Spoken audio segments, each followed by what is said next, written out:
Pardon me for 1 second, brother. Pardon me for 1 second, like maybe 5 seconds. Okay.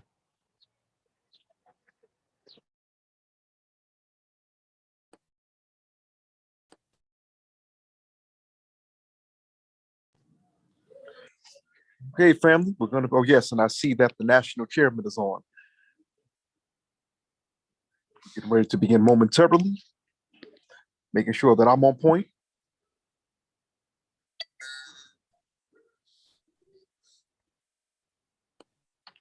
Waiting for our guests to arrive.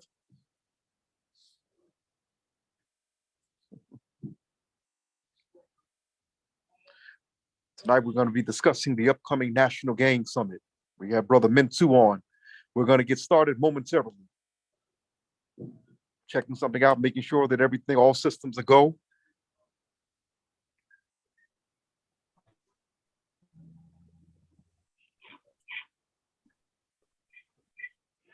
Making sure that all systems are go.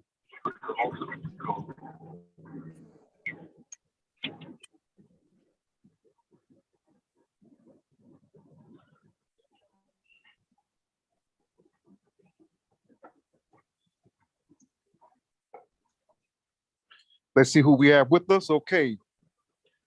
We have just about everyone. I'm waiting for Brother Mikhail to come on. Brother Mikhail Muhammad. Waiting for is that okay? We got Brother Chairman Darrell Hawkins out of St. Louis.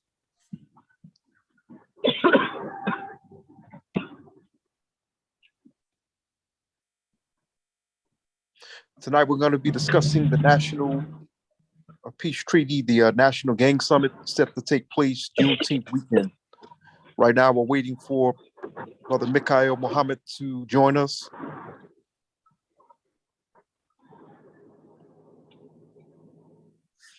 One second, family. I'm checking. I'm still with you, but I'm checking one more thing. And I think we're also waiting for Chief Ngolo, new Black Panther Party National Minister of Information, who's actually he's actually coordinating the gang truce or the street summit truce.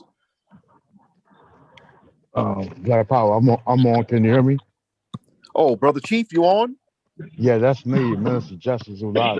That's Oh, me. okay. I'm sorry about that, Brother Minister. Sorry about that, sir. We're waiting right now for Brother Mikhail to come on. Black Power, salam alaikum. Wa alaikum salam, Black Power, Ramadan Mubarak.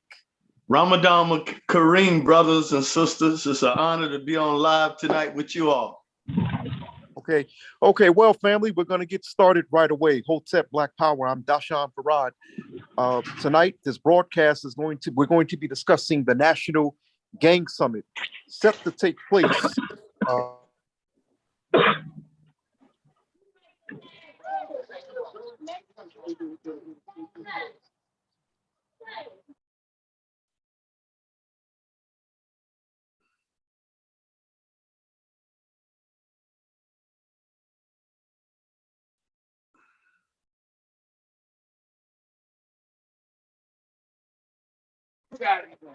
Black Power still on?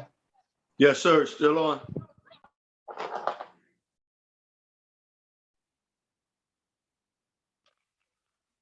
Hello, can you hear me?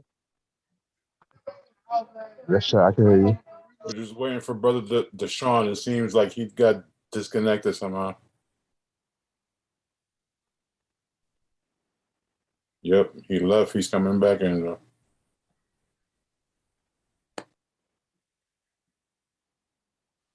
It says the video is stopped. I can hear you. Can't see anything. We're just waiting for the brother to return. He just got disconnected. If you're not on right now, please mute your mic.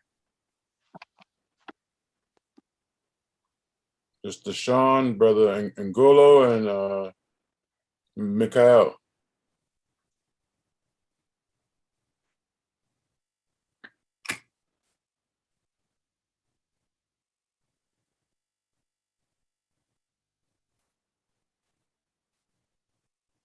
Well, we don't know how long it's going to take him. So, Brother Ngolo, if you want to start, you can start because your name's first on this list.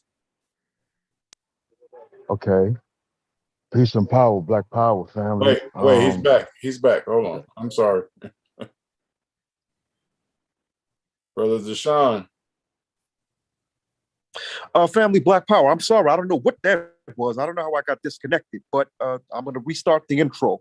Hotep Black Power. I'm Dashan Farad. I bring you greetings on behalf of attorney Dr. Malik Zulu Shabazz, who is the national chairman of the new Black Panther Party for Self-Defense, as well as the executive director for and founder for Black Lawyers for Justice. Both organizations are based in Washington, D.C. This evening, we're going to be discussing the National Gang Summit, which is set to take place Juneteenth weekend in Jackson, and I believe it is Jackson, Mississippi, and Natchez, Mississippi. Am I pronouncing it or mispronouncing it? Please pardon me if I'm mispronouncing it. Tonight, we have some of the organizers of the summit, and I'm going to introduce them right now. Once again, please pardon me for that glitch just several seconds ago. We're going to be tonight discussing, we'll be speaking with Brother Minister Justice Allah El, who is the new Black Panther Party for Self-Defense National Minister of Information. He is also the coordinator. He is the National Gang Truce Coordinator for this year's event, this year's summit.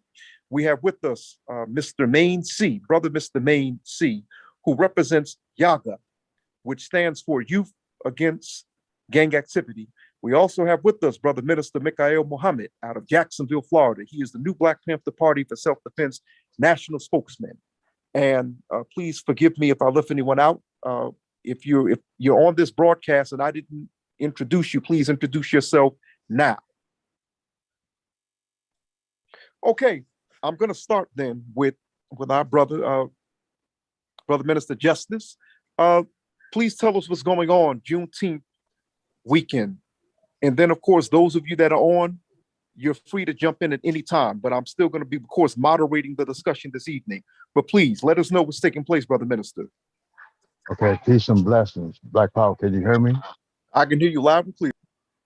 Okay, on Juneteenth of this year, on Juneteenth weekend, we have the National Gang Street Tribe Summit and National Peace Treaty in Jackson/Natchez, Mississippi on Juneteenth weekend. The calling is for all street tribes to come together as one and come in peace and sign a treaty, you know what I'm saying, so we can all live together, work together, you know what I'm saying, and start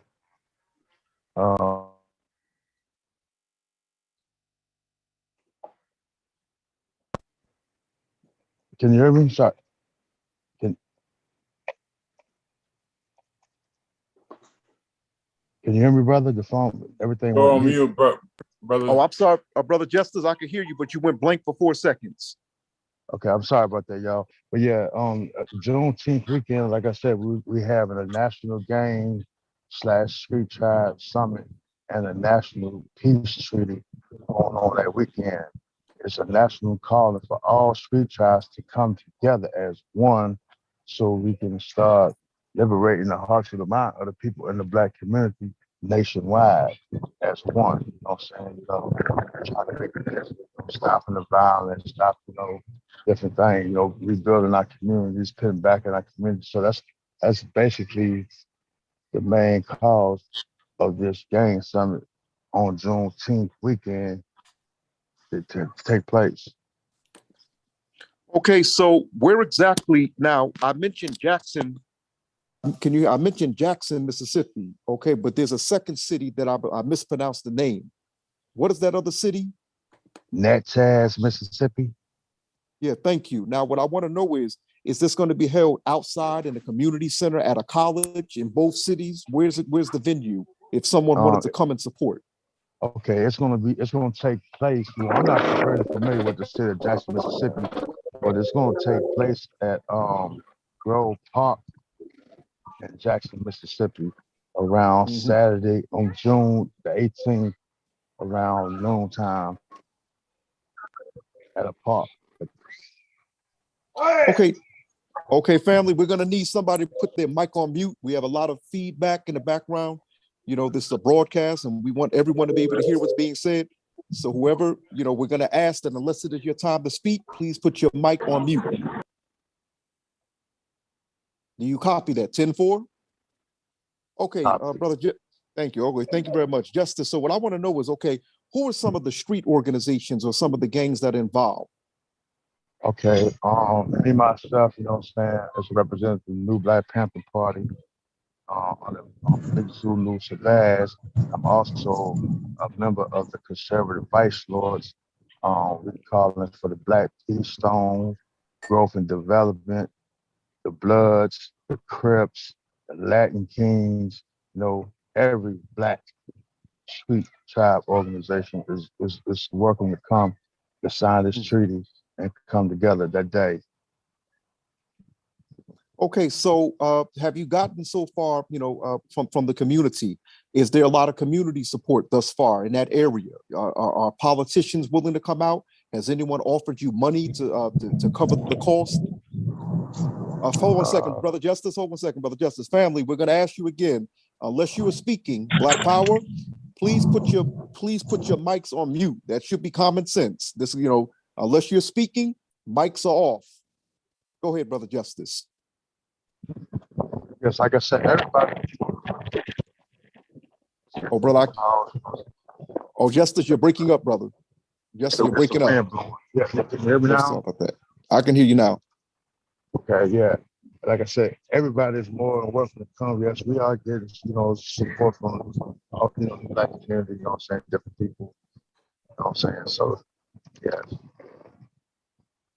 Okay, so what are some of the goals? What are some of the goals that are scheduled to come out of this year? What are the, what's the end goal, if you would?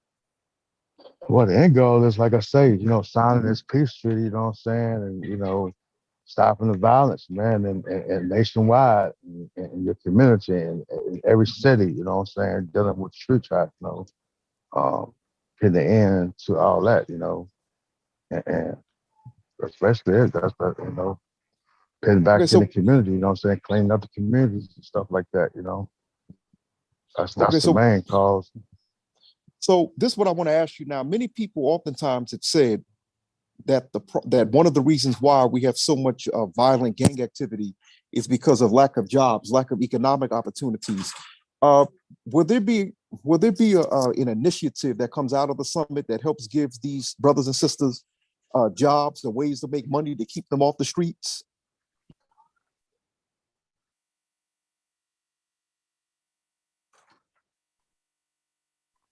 Is Brother Justice still with us? I think we may have lost him. Okay. Yes, I'm here, brother. My phone was not. I don't know. My phone was not on mute.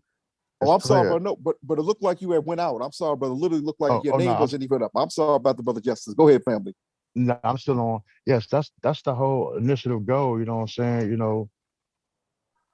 Being independent economically. You know what I'm saying? Pitting us as Blacks, man, being independent, man, and pitting jobs back in our own communities and stuff like that. You know what I'm saying? That's the whole goal of this whole thing. You know what I'm saying? That's what's going on now. We're so divided up on everything that we do. You know what I'm saying? And we're not supporting our people that do have our business, Black business and stuff like that. And a lot of us that can afford it, it's not pitting back jobs in the Black community. But like I say, that's the whole initiative goal is helping, our brothers coming from being incarcerated and stuff like that, coming home and stuff. It's for us to help these brothers get a job, help these brothers what they need, you know what I'm saying? Keep them brothers and sisters from, getting going back and turning back into prison. So that's another main purpose of this whole National Gamg Summit. What I want to do, now is that, there are people on this broadcast that are a part of the organizers. Some of them are helping you organize. I want to hear from some of them. If any one of you would like to jump in right now, this is the time to unmute yourself. But of course, we're going to ask that if you're not speaking, make sure your mics are off. But if anyone would like to interject or jump in this conversation, or give your perspective,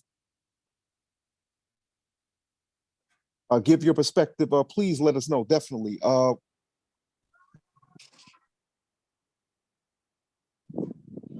Yes, okay, Dev, I'm sorry, but I received the message, but I was still listening with you, actually getting ready to giving some more orders. Okay, I want to hear from some of the other organizers right now. Main C, I want to hear from you. You represent Yaga. Well, Black Power, Black Love, people. Y'all can hear me? We can hear you loud and clear, brother. What does Yaga stand for, brother? Yaga is Youth Against Gang Activity. Let me interject with that though and make sure everyone on the line understand that I am a active member of the Conservative Vice Lords. I'm actually the spokesman for the Conservative Vice Lord. The ideal of Yaga, even though this program isn't about the organization, because that's part of our problem with the organization, but the ideal of Yaga was never to curve people from joining gangs. I'm just being honest. It was what it was meant to do was get them back to the originality of the gang, because all of these gangs that we have going at in two of these neighborhoods creating chaos, they're not in their original formation. The original formation was started to uplift the the morale of black people. They was meant to do black people good. People, namely our government, took those organizations and designed what we see now. You see what I'm saying? So what I'm telling them is, hey, your parent job is to tell you not to join a gang. But being in a gang doesn't mean that you have to go out and do gang type activity, meaning banging against your fellow brother.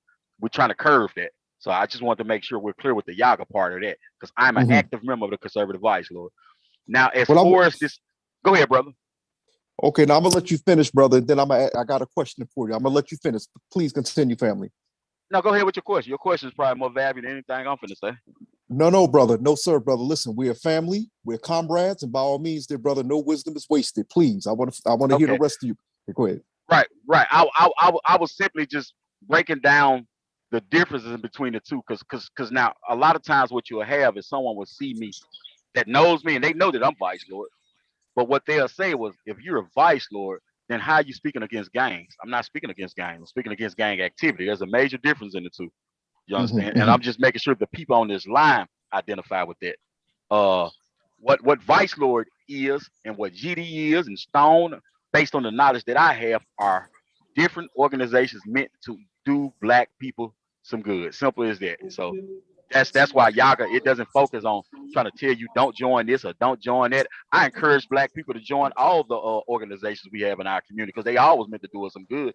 What we got to do is figure out how to bring these things together and work for a common goal. That's our problem. Now, brother, oftentimes we hear so much about Bloods and Crips. Okay, but very few people, I would say, very few people are familiar with Vice Lords. Okay, please give us a background of the Vice Lords, where y'all came from, founders, etc. Right. Yeah. I don't know. Y'all, pardon me, bro. Y'all on the West Coast?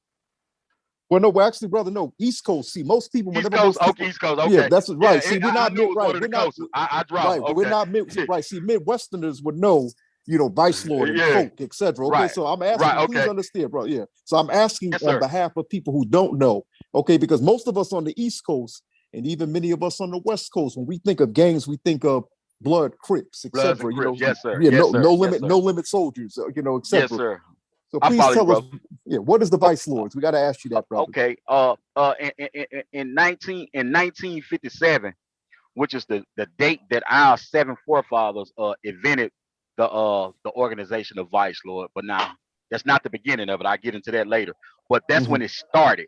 And it started in St. Charles Group Home. What you had in St. Charles, Illinois, what you had was, at that time, mind you, 1957, what you had was a lot of gangs that was from other races, Sicilians and Italians and things of that nature in the Chicago area, that was doing a lot of egregious things against black people, innocent black people in the black community. So Vice Lord was actually started and formulated to combat that. So the earlier mission of the Vice Lords were to protect the black community. That's how it started in St. Charles. Now what happened was, those brothers came home, and when they came home, they hit the Lawndale community on 16th of Lawndale and started enlisting others people. And as the gang grew, so did the agenda. But now the agenda was always race first. As a matter of fact, once they started adding some of the people that was already involved with, like, Islam, we took on our knowledge package, which was geared towards educating ourselves, because we knew that in order in order to uplift the morale of our people, we had to first educate them. A lot of brothers and sisters was uneducated. So Vice Lord started implementing those things. So basically what it was a protection for the Black community. So and it spread it out like wildfire and went all over the city of Chicago and left there and went to Milwaukee. And from there, it filtered itself down south. Now what happened is COINTELPRO, once again, that's how we get to the negative stigma. COINTELPRO took a lot of our leaders that was on a positive mindset and was doing the right thing and either killed them people, had them killed, or locked them up. Simple as that. And what it left behind was a void of leadership. So now you got the next big homie that sees an opportunity to be over something. You add that to the fact the CIA started filtering crack cocaine into the community. So we're going to separate this guy from this guy based on the bag, as we call it. He got the money, he don't. So the guy with the money is cheap. And here we is with the whole problem we have today. So in Chicago, I have to ask you, of course, you know, we know about the assassination of Chairman Fred Hampton, we would say Yes, Ashe. Were the Ashe. Vice Lords, did the Vice Lords at any time, and pardon me if this sounds like a silly question, did the Vice Lords at any time have a relationship with the original Panther Party? Yes, sir. You see, if you see the movie when he started doing the breakfast program, in the movie, Judas and the Black Messiah, you remember he went and got it with them gangs. Yeah. Fred, as a matter of fact, Fred Hampton was very in tune with those guys. Cause now Fred Hampton comes from a Vice Lord neighborhood. You see what I'm saying? Where he was murdered, where the brother was assassinated at is a Vice Lord neighborhood. So that's those were the Vice Lords, and the Stones were some of the close allies with him then. That brother was so young, but now even his son today still have those same ties. So yes, sir, and you know Martin Luther King as well. You know, I'm talking about. Ironically, those brothers, them freedom fighters that they speak about, that was on the security of Martin Luther King when he was assassinated in Memphis. Those were Vice Lords. These people come from this. Okay, so how were you received? Okay, now, brother, I'm not sure of your age. Okay, but 42, sir. okay, you and I are around the same age. Okay, now I'm 44. What I would like to know, okay, you're not an old man, but when speaking with younger street tribe members or younger gang members, I have to ask you, when you say to them what you're saying to us tonight, how were you received by them, by the younger generation of gang members who may not be as politically conscious as you are? Well, first and foremost, bro, what I find when speaking with the younger brothers is they're willing to listen, depending on what you're telling them. And I say that because you know, something that you may say to people that know you, I might not be able to say it. You see what I'm saying? So when you're speaking to these brothers, you first and foremost got to get them a physical image to understand who you are as a person. I think it matters who says what's being said. So I get a good reception from them, and it's a matter of based on my works, you know, that I do within the community that they've been able to bear witness to. So some of the things that I say, even if they unaware of it, they automatically hang their hat on it being some type of truth to it, even if they have to go back and do their own research to see exactly what truth it is, because I always make sure they understand the difference between relative truth and absolute truth. Okay, so what exactly is your role in this year's summit? The role that I have is when Malik reached out to me, the brother Malik Zulu Shabazz, when Big Brother reached out to me, was simply because I'm already in the community in the state of Mississippi doing work. A lot of the people that's involved with this, they're from outside of the state, so they don't even understand the dynamics of the people. They don't know them a lot of time. So my job was directly to get in tune with a lot of the street organization members, which I already know, and have them aware of what's going on, so to see if they want to take part in it. So that was the major part of it in the beginning. After that, the second part became, okay, brother, you already have a lot of people that's in tune with what you're doing. A lot of like the Mississippi on the Move aspect that we added, I've already been partaking in that. So the table has already been set for the Juneteenth for years in Mississippi. We've been setting the table. So it was just one of those, just a natural fit, if you ask me. What I wanted to mention to those who are listening in or joining this broadcast, the Gang Summit is actually a part of the Juneteenth National Black Unity Convention that's being sponsored and organized by the new Black Panther Party for Self-Defense. It's actually, the theme is Gathering of the Great Armies, and it begins June 17th through the 19th. And of course, once again, this is going to be in Jackson, Mississippi and Natchez, Mississippi. But the Gang Summit is going to be on that Saturday. And what they're planning to do, organizers are planning to assist the street tribe members of the gang members in signing a national treaty. And I wanted to mention that in 2004, the new Black Panther Party was also involved in a national gang truce that was held in Newark, New Jersey. And it was organized by then City Councilman Raz Baraka, who is now the current mayor of Newark, Mayor Raz Baraka. He's also a classmate of Attorney Malik Zulu-Jabaz, a Bison from Howard University. And also Minister Farrakhan actually was involved in that. And of course, Minister Farrakhan was involved in a gang truce in 2002 in Los Angeles. Thank you very much. Listen, stay on, okay, brother Maine, please stay on. Right now, we're gonna speak with the new Black Panther Party spokesman out of Jacksonville, Florida, Brother Minister Mikael Muhammad. Is he there? You still with us, brother Mikael? I said Mikael, Brother Mikael. Sorry about that. Because I know people with that name that pronounce it as Mikael. Is Brother Mikael with us?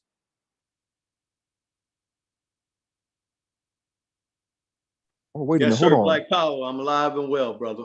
I'm sorry about that. No, look like, brother, this could look like Zoom was acting up. But anyway, brother Minister Mikael, how are you, brother? I'm swell and well, looking forward to Mississippi in June. It's just an honor to be working with these young brothers, sisters, to bring about this peace and this unity, which is needed all over America. Okay, now brother Mikael, I have to ask you, brother. You know, we've known each other for quite some time. Yes, sir. Brother, you were working with the street tribes and with the gangs in your area like years before the new Black Panther Party. Is that right? Yes, sir. That is correct. I've had a lot of interaction with them, and we're getting ready to have a gang intervention summit to turn the gangs into something positive, productive, and constructive in the Black community from the negativity that we see every day. So what I want to ask you, brother, is, okay, I'm going to ask you two questions. One, what role are you playing in this year's summit in Mississippi? But I want to get your analysis, brother, on why we have so much violent gang activity current. You know, why do they exist? And of course, as the previous brother said before, he's not telling young people not to join gangs. He's saying, basically, and I'm paraphrasing, not to become violent, not to, protect your community. So I want to get your analysis. Correct. I want to get your analysis on, like I said, what are you doing Juneteenth weekend, and why, I should say, gangs exist the way they do now? What's your take on it? The breakdown with the gangs are, they don't know the history of it. Like the brother said, they don't know the history of the relationship with Dr. Martin Luther King and Tookie Williams and the originals that came out during that time, that was about developing the community, protecting the community, providing for the community. So there's a disconnect. And we have to connect these young brothers and sisters back to that history to let them know that it's okay to unite. It's okay to be in a gang. It's not okay to run around and kill your people and kill yourself. So we have to redirect that negative energy to something positive, productive, and constructive. So what I want to know from you is this, okay? And I've heard this in years past, that oftentimes whenever there's a gang summit, right after, there's always, for some reason, mysteriously, you'll find two rival gang members involved in violent altercations, allegedly. Do you find that to be true? Are you getting any type of resistance, any weird things happening prior to this or after? Well, I was out in the community the other day and I talked to some brothers, and immediately after the fact, they saw an influx of police officers coming through that community. Later on, I got some calls. So we know that once we're working with these young brothers, the police and the CIA, FBI, they intensify their effort to keep the divide going. We pick up our pace, the enemy is going to pick up his pace. That's a given, brother. Well, Brother Mikael, was interesting you saying that, because I remember when I was in high school, Minister Farrakhan had spoken about the collapse of the Soviet Union. And he said that once the Soviet Union collapsed, he said that all those, CIA agents were recalled back to the United States. And he said that at one time it was neutralizing Russia, but once Russia had fell, he said that the gangs had, the CIA, they came back, the agents came back, and their assignment, their main target was the gang members. Have you seen that to be true? I totally agree 110%, brother. I had an incident in the year 2005. I was going in a community where it's known for violence and, selling drugs. And I started building a relationship with the young brothers. Maybe about a couple of weeks later, I had an agent approach me and he said, brother, I'm down with killing white folks. He said, man, I want to ride with you. So I said, brother, uh, why don't you go downtown and get a job with the police department and get a badge and a license and you can kill all the white folks you want. But I'm gonna ask you, brother, do you have a wire on you? And once I asked him, did he have a wire on him? He immediately turned around and disappeared, brother. So we know that anytime we reach out and work with these brothers, the CIA and FBI are gonna do their part quickly. And you got to remember that was the year 2005 when I had first joined the New Black Panther Party. So it was an intense effort to stop the new Black Panther Party from building anything in the city of Jacksonville, especially with the gangs and whatnot. They didn't want us to have no relationship with them. So, Brother Mikhail, organizations like the Black Panther Party and the New Black Panther Party and the Nation of Islam have always had good relations, I should say, have always been able to relate to the street tribes. Okay, yes, and I'm quite sure, brother, that you're well received in your area. Whenever you speak to our sisters and brothers, I'm sure you're well received.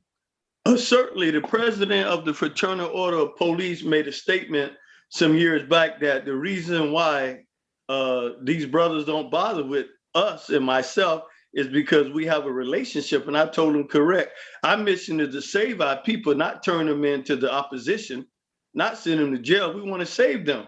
So once these young brothers recognize that our intent is to save them, to help them to recover and reform and become the defenders, protectors, and respecters and providers of their communities, then they side with that. Even if they ain't ready to make a commitment, man, I'm down with that, brother. They love that. But also we know that the FBI and CIA is going to do their part. They're going to pick up the pace. And you're going to see that after the gang summit in Mississippi.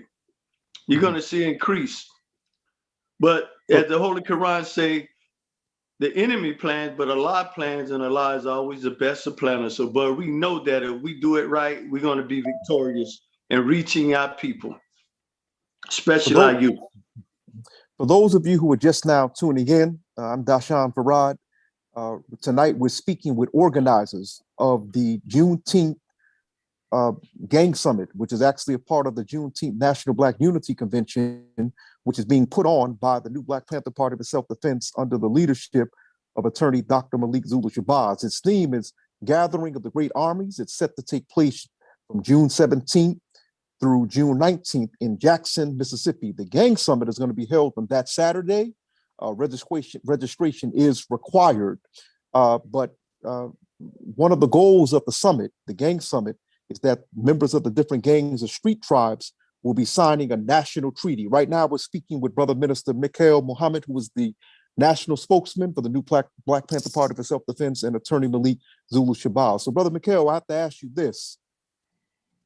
I'm going to ask you this right here. What do you think? Where do you see this thing going? Because periodically, we have seen Black coalitions put on gang summits, and it seems that it still keeps getting worse. And of course, you gave your insight as to why that's taking place. Where do you see this thing going after you leave Mississippi?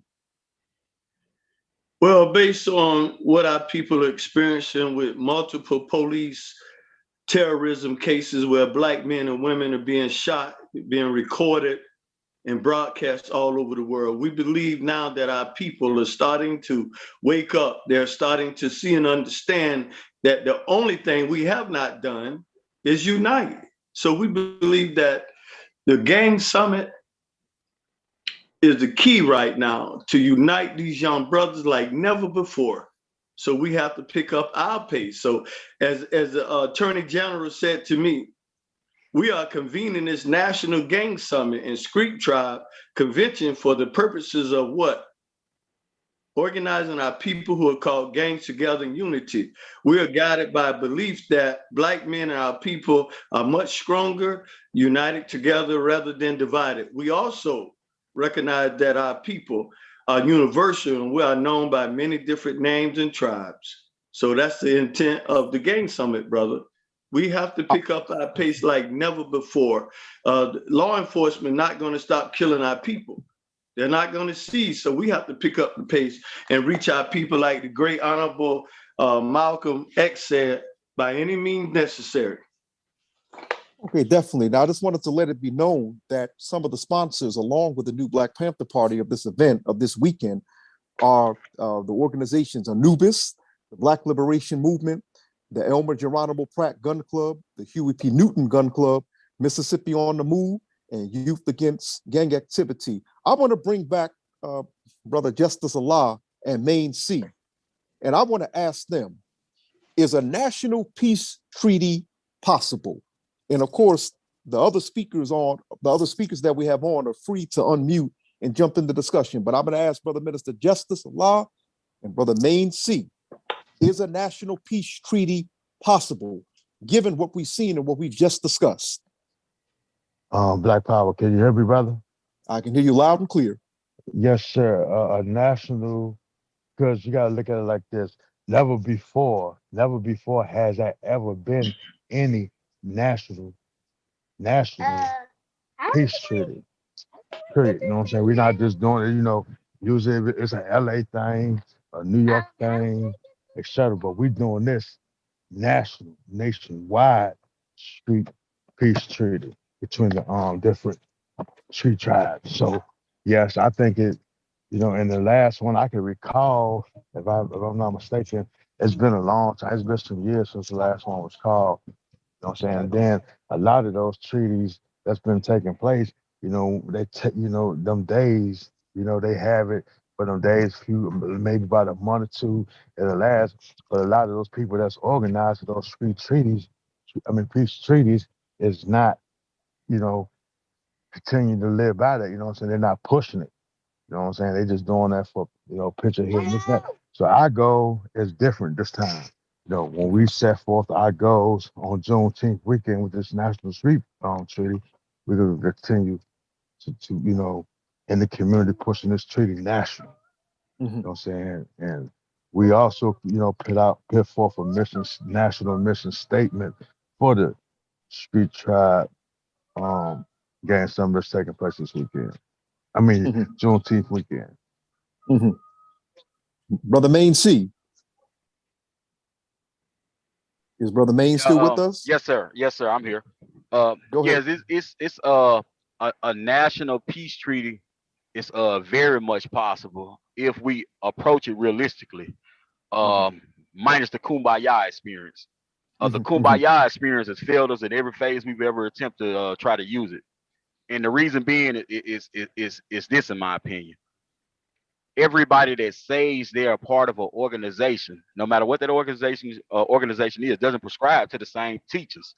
You see what I'm saying? So what you get is these different sectors of people. You see what I'm saying? Because see, when I say CVL from the state of Mississippi, I'm speaking about the guys that I'm with. Them guys that's saying, hey, we ain't rocking with them. We CVL over here. I can't account for them. You see what I'm saying? I can't account for them. I can tell you that my people are going to be in the building. Not only we're going to sign the treaty, but we're going to work hand in hand with every other organization there before the treaty and going forward. But I can't tell you what them guys on the south side they're standing out, standoffish because we're trying to do something that they don't necessarily agree with. You see what I'm saying? So that's the first part. That makes it complicated to make a national agenda work for a treaty. But it's very much possible. That's one of the first things I will point to, though. You got so many different factions of people that are not on the same accord, but even though they got the same name, but they're not on the same accord. Well, so far we've been hearing from men tonight in the really short time that we've been on air. I want to hear from some of the sisters. We have with us Queen Mother Kashiba Ma'at. I want to hear what she has to say. Queen Mother, you there? Power, family, Black Power. Black Power. How are you, Queen Mother? Hetep. I'm doing very powerful and very Black Power. Yes, ma'am. Hetep, Queen. What do you have to say about this here, beloved? And also, once again, to those of you that are on stage, please, I'm moderating the discussion, but still, this is a discussion. So feel free to come up off your mic, especially if you're on camera. We want to hear what you have to say about this. We don't just want to hear from the same people. We don't just want to hear from men. We want to hear from some of our sisters. So please, at any time, come up off your mic. We want to get your perspective. If you're an organizer of this summit, we want you on. And just to, Queen Mother, I'm going to get to you real quick, but I'm just going to give another drop that this gang summit is a part of the Juneteenth National Black Unity Convention. Its theme is Gathering of the Great Army, set to take place in Jackson, Mississippi from June 17th to June 19th. It's being sponsored by the New Black Panther Party, by Anubis, the Black Liberation Movement, the Elvin Geronimo Pratt Gun Club, the Huey P. Newton Gun Club, Mississippi on the Move, and Youth Against Gang Activity. If you want any information, you can call area code 202, text 202-699-1046. That is 202-699-1046. Queen Mother, go ahead.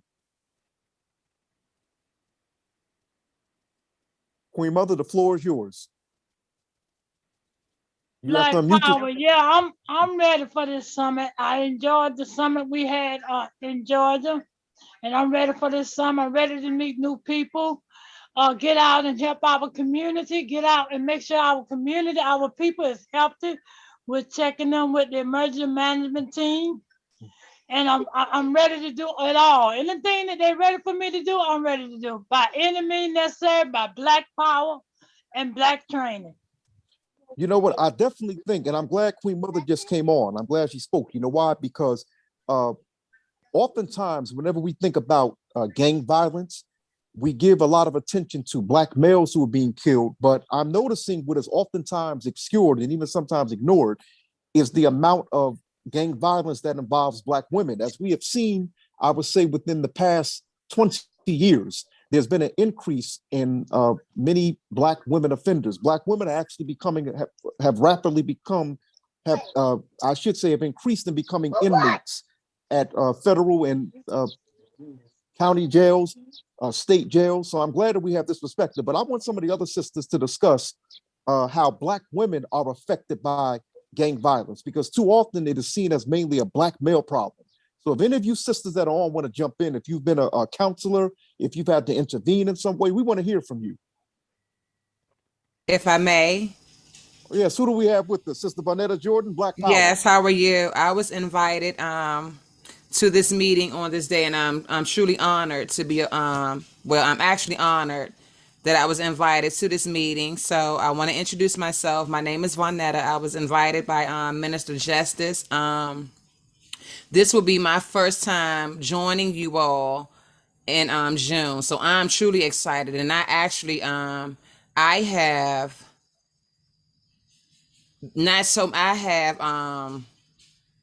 not only witnessed, I've known, have come encountered with, as you just said, it's not only just so many men, so many women have gotten killed. And I have lost so many by gun violence. And enough is enough. And we must take a stand to all of this and everything that has been happening, not only the last years, but years. It's ongoing, and something has to be done. And I'm just excited about everything that's about to happen and that's about to take place. So thank you for the invite, and I'm looking forward to everything that's about to take place. So now, Vonetta, Sister Vonetta, I have to ask you. Yes. What are you doing in your community to count? I got to ask you, beloved, because obviously, for you to be invited on this call, it means that you have to be the real deal. So please tell us a little bit about yourself and how it relates to this year's Gang Summit. I definitely want to hear that. We want to hear that. I'm sorry. Go ahead. I'm a single mother to a 24-year-old son. His father, who was incarcerated, he's been incarcerated for over some time. But I know a lot of individuals, they call on me. So I definitely, and not only I partake in a lot of communities. I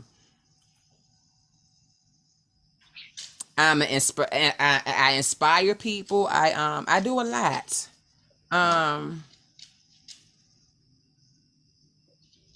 I don't really want to share as much right now, but Oh, you don't have to, Queen. No, ma'am. You right, don't but have I to, by all trust means, whatever believe you're comfortable me. with.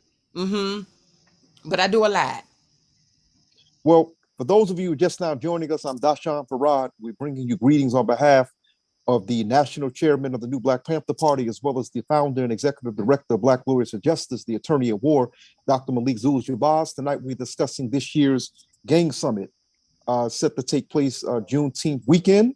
It is being sponsored by the New Black Panther Party, the Anubis Organization, the Black Liberation Movement, the Elmer Geronimo Pratt Gun Club, the Huey P. Newton Gun Club, Mississippi on the Move, Youth Against Gang Activity. It's set to take place June 17th through the 19th in Jackson, Mississippi, but the summit is going to be, the Gang Summit is actually going to be on Saturday from 12 p.m. to 8 p.m., from noon to 8 p.m. If you want any information, you can text 202-699-1046. Okay, family, those of you who are on stage right now, you're free to come up off your mic. Remember, or if you're just now joining us, I'm merely moderating the discussion. But we're going to treat this as is in the tradition of African people. We teach in a circle, okay? So the community is a part of the discussion. So I'm merely moderating. But if there's anything you have to say, I want to get to the whole crux of this thing right here, because we just asked the question, Sister Vanetta, before you spoke, is a national peace treaty possible? Okay, so what I want to know is I want to get into some other issues regarding this. You know, oftentimes we've heard, and I've asked the two brothers at the beginning of the broadcast this question. I asked actually Brother Justice this, the issue of jobs, economic opportunities. You know, it's been argued by many Black sociologists, and many psychologists or sociologists, period, and many activists that gang violence stems from poverty. It stems from lack of jobs. I want somebody to give a analysis of that, if that is correct, if it's incorrect. Because oftentimes, I'm gonna be honest with you, when I would soldier, whether it be with the New Black Panther Party, whether it be with the Tawhid Youth Group out of St. Louis, whether I be on maneuvers, say with our Nation of Islam family, with various activists, or in Newark, New Jersey, the Newark Anti-Violence Coalition, what we would be asked by our people, specifically young people, younger people, is, okay, are y'all hiring? That's the main question that they will ask us after we do all this preaching. Okay, we should stop killing each other. We all Black people, the original man and woman, et cetera, et cetera. The main question that has been asked, and as a journalist and an activist, I travel across the country and I speak with our people across the country, particularly younger people. That's the main question that is asked: are y'all hiring? So would anyone like to add to that? Brother Minister Mikael, you can speak anytime, brother. Who wants to tackle that? Yes, brother, I would love to. Okay. Brother, no, I'm gonna let Brother Mikael speak, and then the next person, by all means. But go ahead. Brother, we have to be the mechanism to create opportunities of economics, teach our people to do for self. We must study the great legacy of the Honorable Marcus Mosiah Garvey and the Honorable Elijah Muhammad. They gave us the blueprint. We don't need to recreate it. We just have to follow it, put it into practice, do for self, because we have some of the most talented, creative Black people that we have ever seen in the wilderness of hell in North America. So we have the blueprint. Yes, sir.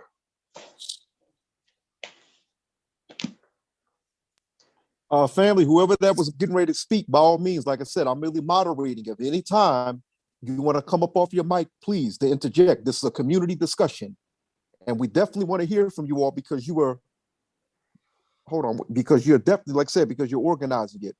That's right. 1 second. Is Brother Chief Malik El-Shabazz with us? I don't see him in the. I'm sorry. Yeah, I'm sorry. I'm here. Oh, okay, brother. By all means, please come up off your mic, brother. What do you have to say? Let us know where you're from for people who don't know you, who you represent. Hi, everybody doing? I'm from Alabama. Right now I'm in North Mississippi in the Tupelo area. I'm representing for the Sister and St. Vice Lords. I have a few of the young brothers here. So my opinion to that assessment and to that theory would be that I disagree. And the reason I say so is because here in Mississippi, whether they admit it or not, it's a lot of great job opportunities. You know, I actually came straight from prison. As you can see, you know, I have my own home. I ain't been home back 2 years. So for any man that haven't is not striving to better himself, you can't ask a leader to lead followers that won't lead. Won't follow. You know, so if I could come home from prison after 15 years, get a job, get a house, get properties, become an owner of various things, everybody has that same opportunity. Yes. We got to stop micromanaging. We got to stop accepting excuses. Mm-hmm. You know what I'm saying? Like the brother said, doing for self, it begins first at home. Mm-hmm. Then it become a progression in your action in the streets. I can have these young brothers doing some crazy stuff, but hey, we finna drop this brother off at work, and we got this brother a job opportunity gonna present itself in the next few days. So from my opinion, let's just be examples to the best of our abilities, because every location is different. That's right. That's right. Well, okay. Next, okay, we're gonna get back to our brother. And our brother, actually, where you at, I can hear the crickets. It looks very peaceful and very meditative, brother. I gotta hop on a flight to see you one of these days. Next, I want to bring on Chuma, and then after Chuma, we want to hear from brother Jihad Shabazz. Is Chuma with us? Yes, Black Power. Black Power, how you been? Go ahead. I'm well. How about yourself? Wonderful, Black Power sister. Okay, I just wanted to say this right quick. I agree and I disagree with the last brother because, like he said, location really kind of makes a difference too. Mm-hmm. Now, I'm in the Tidewater of Virginia. Mm-hmm. And so let's say a few years ago, right, we had this murder in a community or whatever. So we go out and we rally up, stop the violence, stop the shooting, blah, blah, blah, whatever. So we get out there and we're like, kicking it with, the brothers and the sisters in the community. And they basically like, y'all don't really come out until, it's something like this. And we see it because like where I was at, it was actually in a bookstore. So my girlfriend kind of owned this, bookstore.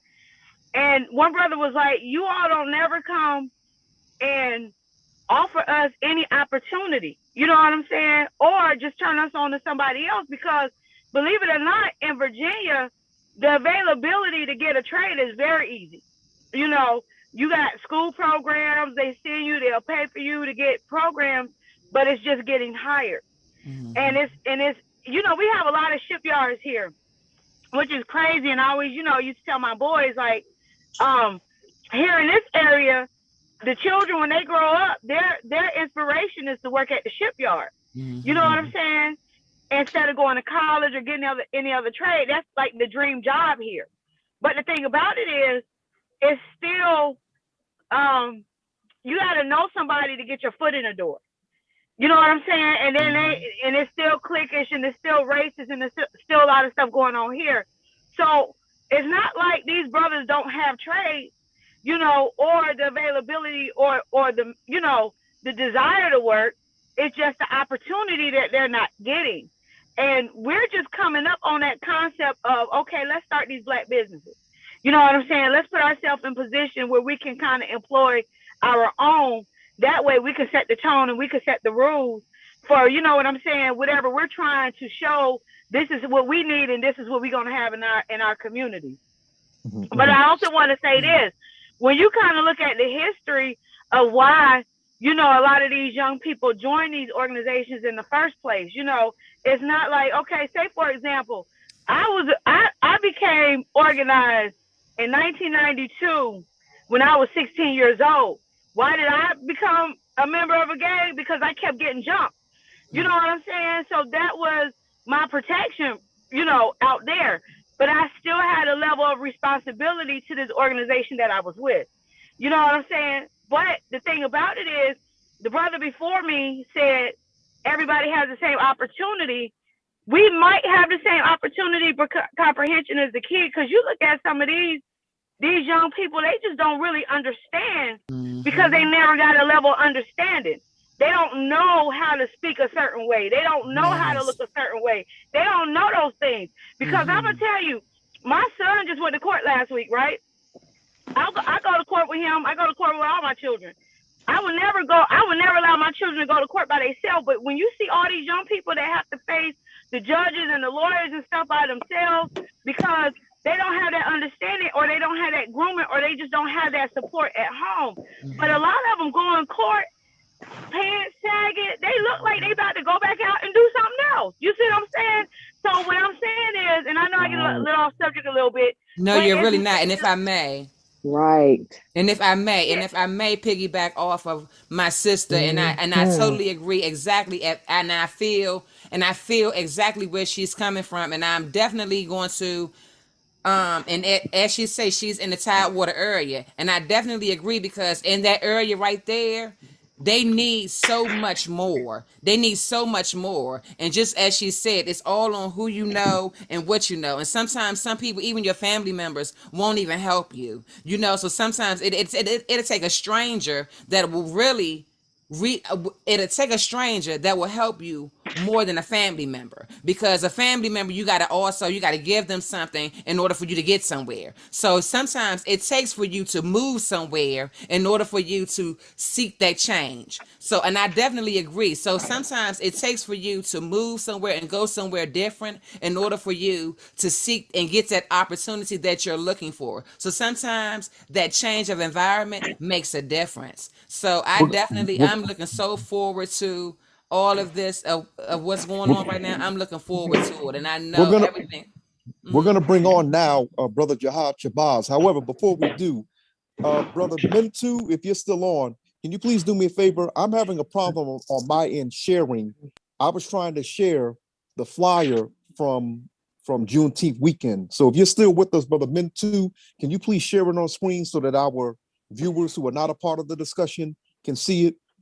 I'm having difficulty. Right now, I'm going to bring on Brother Jihad Shabazz. Is he with us? Yes, sir. Black Power. Black Power. Welcome, brother. Welcome, brother. Please give us your thoughts, brother. And of course, the people who don't know you, or what, let us know where you're from, where you're, what you're representing, who you're representing, and what you think about the Gang Summit. And please, I'm going to remind you all once again, if you're not speaking, please mute your microphones. That should be common sense. Mute your microphones. You're free to come off your mic to interject, to be part of the discussion. But if you're not speaking, mute your microphones. Go ahead, Brother Jihad.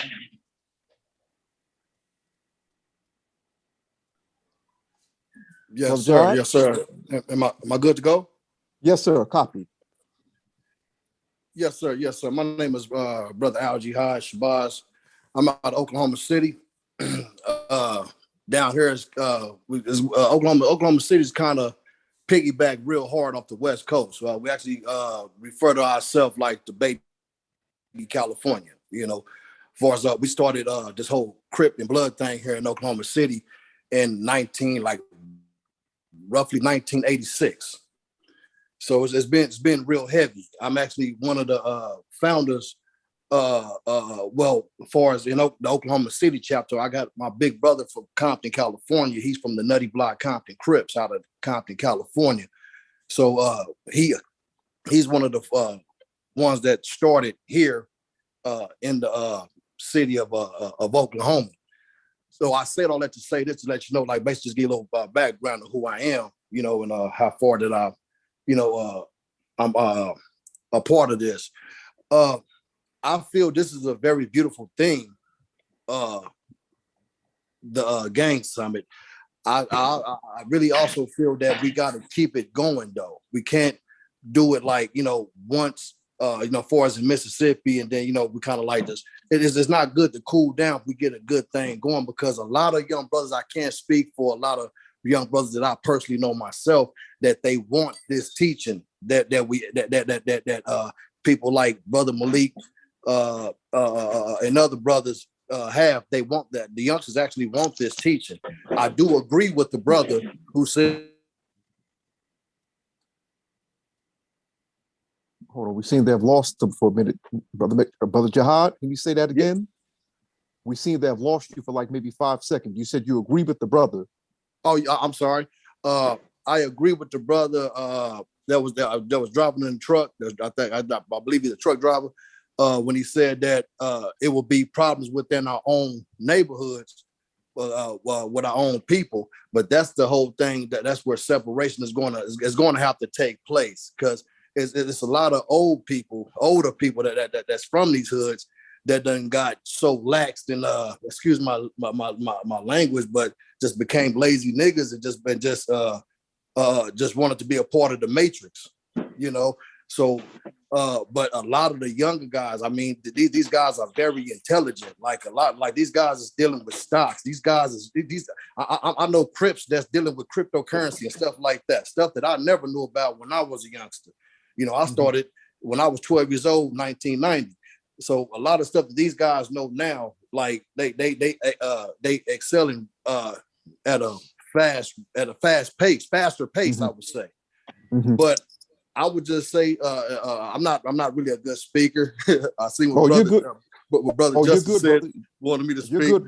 You're good, brother. You're good, brother. Having a conversation. No one is asking you to be a great orator. You're good, brother. You're speaking plain, as Malcolm said. Make it plain.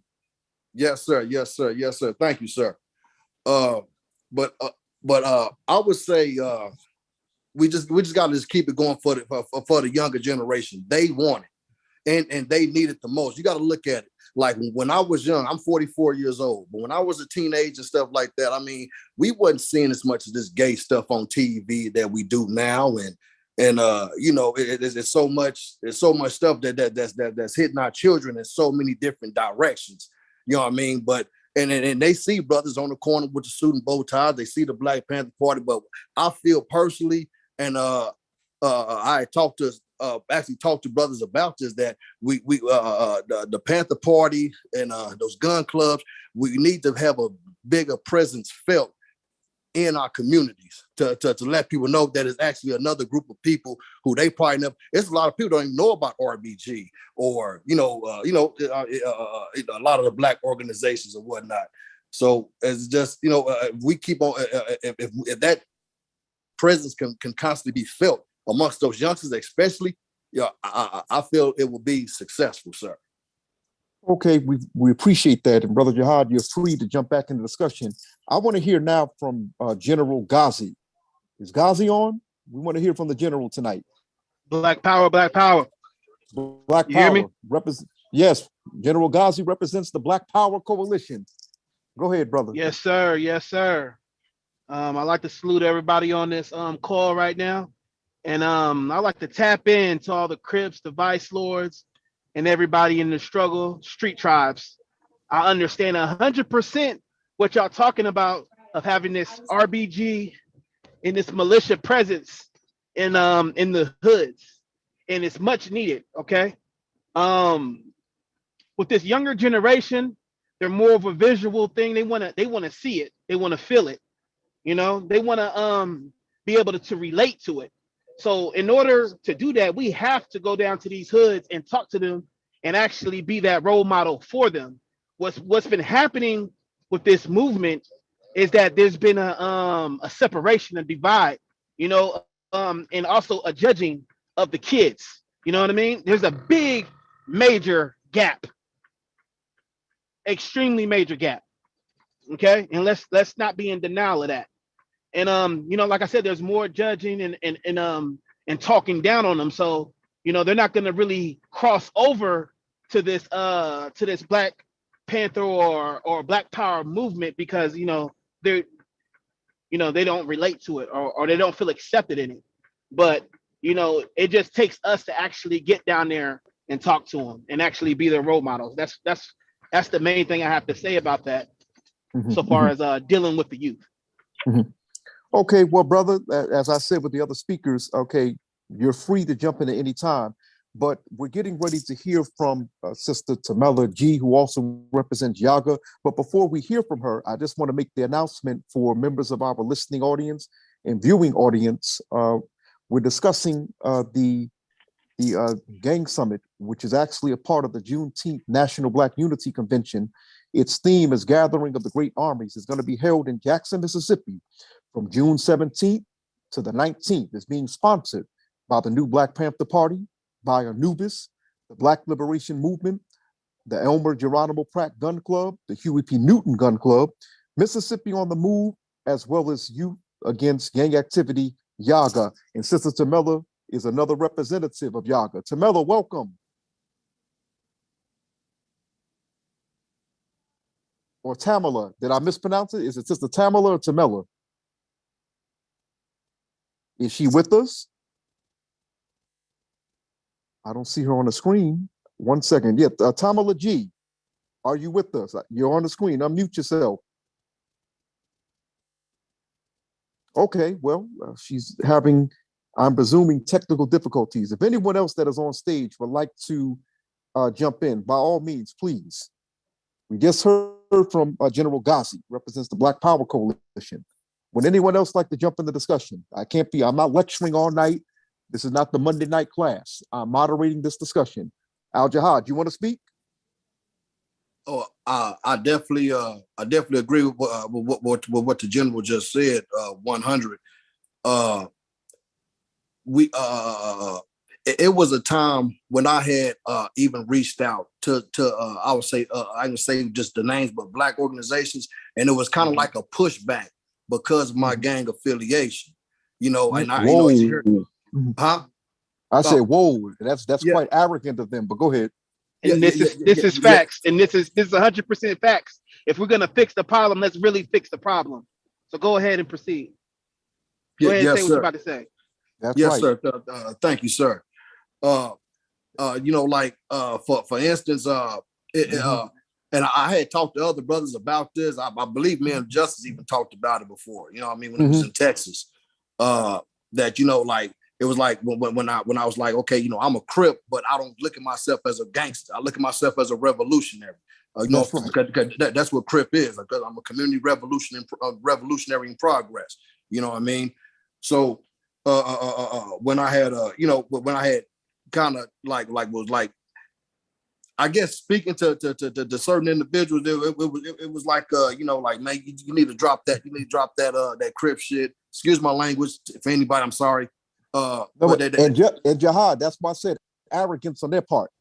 Arrogance on their part. But go ahead, that Black bourgeoisie. But go ahead. Yes, sir. And it was like, you know, I'm like, I ain't gonna lie. If it wasn't for me having the love for the teachers that taught me when I was a youngster, for as Dr. Khaled, the Honorable Minister Louis Farrakhan, the Most Honorable Elijah Muhammad, you know, and other people, like it would have turned me away, you know what I mean, from that, you know what I'm saying. But you know what I mean, I was glad that I was self-taught, you know, as far as reading when I was incarcerated about a lot of these people. So, but that is a big thing that we have to get rid of for us in this revolutionary movement, because like I said, who wants to be around anyone who feel that it's big you, little me? You know, nobody want to be in that type of zone with nobody. You know, don't even want to be in the cycle with that type of person. You know, it's basically like, you know, if you say you love me, I mean, you got to actually show it. So I agree basically with what the brother general was saying, that yes, we have to make their presence, but we also have to let it be known that we actually there because we actually love y'all. Let me piggyback off of you, comrade. Can I piggyback off you? Am I okay to talk right now? Go ahead, sir. Go ahead, brother. Before I got into militia and the Black Power movement, I was a high-ranking Stone. Deal a lot with Bloods, deal a lot with Vice Lords, and did all kind of things in the past. Everything that you can imagine. But you know, with the introduction of NFAC and seeing all the brothers come together, to a point where there might be a real war, you know, I decided to join the movement then. So what I'm saying right now is that just because you're in a gang, and I feel just because you're in a gang or whatever, it doesn't mean that you can't change and use that energy for the right purpose, like it was originally for. Back in the days, Crips, Bloods, Vice Lords, Stones, they took care of their neighborhoods, they took care of their towns. Vice Lords actually brought jobs, tip agencies, labor agencies, the same with Stones, you know, and this is what it really all came from, in, you know, before the Black Panther movement, you know. So let's bring it back to what it was. Let's make it proper again. Let's make it right again. Let's take care of these neighborhoods. Let's give these kids opportunities. you Well, here's know, the thing. and General, here's the thing that oftentimes sickens me, and I'm glad you brought that up. right, It's how you're talking about, and I'm paraphrasing, cleaning up the mentality of a lot of our street tribe members. A lot of us will criticize the street tribes, but then turn around and say we love Brother Malcolm. Okay, Brother Malcolm didn't always use knowledge of self, and then he got knowledge of self again and became Malcolm X. right. So it's amazing you said it, but listen, I'm gonna let I you mean, the finish your same with point. the same with Farad too. I mean, let's do the history of Master Farad, but we're not going to go deep into that. But But Gazi, that's what I wanted to make. Okay, I'm gonna let you finish, but I want to bring back on. I'm gonna let you make your point briefly. I want to bring back on main. Hello. Oh, I'm sorry. I just heard another. I want to mention, brother. I want to bring back brother Main C. But finish your point. sir. Go ahead, Yes, sir. Gazi. Oh, Macy just left. He just left. Oh yeah, I think he's coming back in. He just left. But Okay, like I said, finish your point, brother Gazi. just back to the point. I just think we need to bring it back to the essence. We just can't give up on the youth. No matter what, that's our responsibility as the elderly or the older people. We can't give up on our people. We can't do that. Well, you know what? This is what I'm glad that Jihad had said something. Okay, that it actually, when I was mentioning arrogance on the part of many Black organizations, I mentioned the Black bourgeoisie. What I want to ask of you, General Ghazi, do you find that to be true? Oftentimes, with when you're going to these Black organizations that may not be considered nationalistic, like I hate to bring this up. I should say like the urban leagues and the NAACPs, the Black professional organizations. Do you oftentimes find resistance coming from them when discussing what we're discussing tonight? No, not all the time. It's just a lot of them. I mean, I would say it's half and half. I would say it's half and half. It just depends on the person who specializes in that particular thing, and if they can deal with actual people in the streets and with the gangs. Not everybody can do that. Not everybody can advocate for that. Not everybody can galvanize people in street tribes and stuff to that nature. So I mean, I just think it's 50-50 depending on who you're talking to. But I want to bring back on Brother Minister Justice, who is the coordinator for the National Truce, for the National Gang Summit. He's actually the Truce coordinator. So I want to hear what he has to say. Come on back up, Brother Minister Justice. Okay, Black Power, can you hear me, brother? Hear you loud and clear. Okay, like I said, I want to feedback on what the brother Jihad said and the brother General Ghazi said, and me being an active member of the Conservative Vice Lord, I felt that way too when I first came into, dealing with the Black nationalist organization. I felt rejected, and I felt like I wasn't wanted because a lot of people today, a lot of these Black organizations today, they still, some of, I'm not gonna say all, but some still have the white supremacist state of mind. They look at us as what some people call us gang members, thugs, etc. They still, look at us in a bad way. So, when I met Dr. Malik Zulu Sabaz, he kind of, and I want to give him honor for that because he kind of opened up the door to let me do what I do. Me being a conservative vice lord and me being a Panther, he kind of accepted that. He actually opened up a position, a new way, for the new Black Panther Party, to add this type of programs in the new Black Panther Party so I can be a member of the new Black Panther Party and go out here and work with my brothers and sisters in the street tribes, Because like I said, I'm still active member. I'm a high ranking vice lord, in the DMV area, etc. But, I use that, for the teaching of Dr. Malik Zulu Bass and what he teaches me and how he guides me to change and be more political, more liberated on what I'm doing. He's not trying to change me. He's not trying to tell me I can't be vice lord, etc.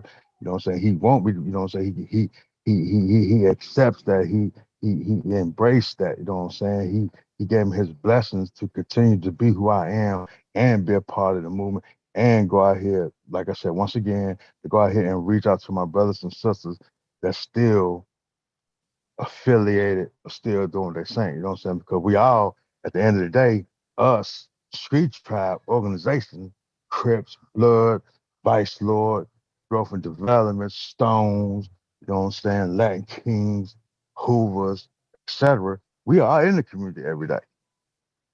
You know what I'm saying?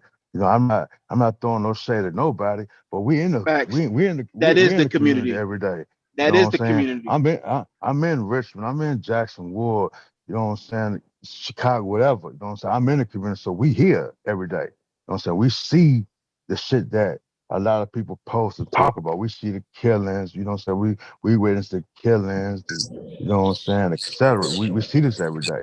So like I If said, a you're lot of not, us brothers, you know, when I met hold the one brother second. Main C, Oh, hold one second, brother Justice. Hold one second, dear brother.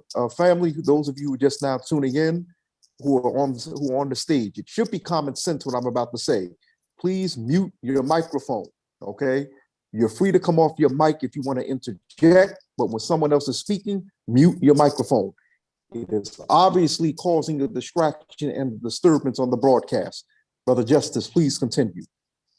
okay, like I was saying, when I met the brother Main C, you know what I'm saying, he's a good brother, you know what I'm saying, and he's conservative vice lord, and he wanted me, you know what I'm saying. So when I met this brother, you know what I'm saying, and seeing what this brother was doing in Mississippi, you know what I'm saying, this brother is taking back the community. This brother is uplifting, following humanity in his community, Mississippi. You know what I'm saying? He is paving the way for brothers like, you know what I'm saying, outside of Mississippi, as myself and the DMV, seeing what they doing over there, giving me, like, you know, I'm not the only vice lord that's seeing what I'm seeing. You got brothers like that. So I actually honor that brother, man, Yaga. And, you know, I've been working with this brother, I've been dealing with this brother. Actually, this brother is the brother that said, you know what, yo, we're gonna do a national peace treaty. You know what I'm saying? We need to do this. You know what I'm saying? So I was like, well, damn, that's what we need. So this brother put his mind to it. You know what I'm saying? We support each other. We did what we did. And boom, Dr. Malik Zulu Spaz, you know what I'm saying? The same thing. He seen what we were doing, he seen what we were trying to put together. He got in, and this is what we're doing. General Wolverine Taco, the same thing. You know what I'm saying? You know, he got experience with being, you know, the blood background and how they started the Black Riders, etc. So boom, now he see what we're talking about. Then you got brother Nick Bessel from the Geronimo Pratt Gun Club, same thing. So we got all these brothers, you know what I'm saying, in these organizations now seeing that at the end of the day, it's us brothers that's in these street tribes. They got to come to us. They got to start liberating us. It's got to start coming back. You know what I'm saying?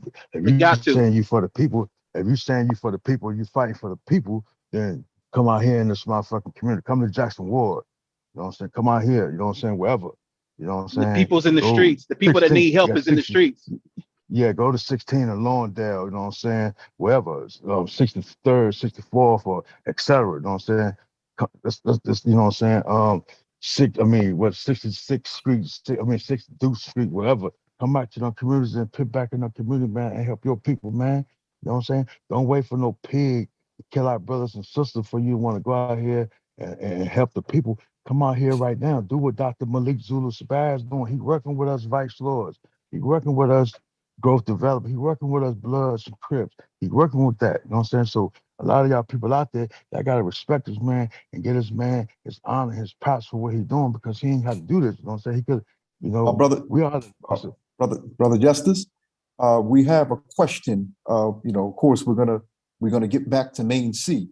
But a question was okay. asked in our viewers. Okay, are there the older gang members, the OGs? Are they involved in any way Yes, sir. in the summit? But also, Minister. the second part of the question: will they use this as an opportunity to squash any old beefs that they've had decades ago? Absolutely. Well, yeah, absolutely. See, brother, let me tell you this. Really, in reality, it's really, you know, I'm just gonna speak it. Here in Virginia, we not at war with Bloods and Crips and G. So it ain't no war. All that old beef stuff is squad. A lot of this right now, brother, you have a lot of brothers out here, a lot of sisters out here that's in these street tribes that don't have no guidance from the elder or the whoever that's over, controlling their communities or whatever. They don't have no guidance, brother. So a lot of brothers, it's not just vice lord killing growth and development. You know what I'm saying? There's brothers killing each other. So you got vice lord killing vice lord. You got growth and development killing growth and development. You got bloods killing bloods, crip killing crip. You know what I'm saying? That's just how it is right now, bro. So it ain't no gang bang. A lot of that old beef has been squashed, man. It's just our youth. This is why you got Yaga. You know what I'm saying? And I don't want to get honored to Minister Rico, you know what I'm saying, for bringing Yaga to existence, you know what I'm saying? And he also a member of the conservative vice lord, you know what I'm saying? And I'm gonna give him honor for Yaga, you know what I'm saying? Because it's a lot of them elders, you know what I'm saying? A lot of the elders, you know what I'm saying? I don't know all their names, but a lot of the elders from these organizations is, you know what I'm saying, putting forth programs, Benny Lee, you know what I'm saying, Gator, you know what I'm saying, Larry Hoover Jr., you know what I'm saying? And I forgot the other brother name from the Stones. But yeah, a lot of them elders, a lot of them brothers is doing something, you know what I'm saying, to stop the violence in their city and in their community. So yes, the elders are doing something. Brother Main C, we want to get you back on. Yes, sir.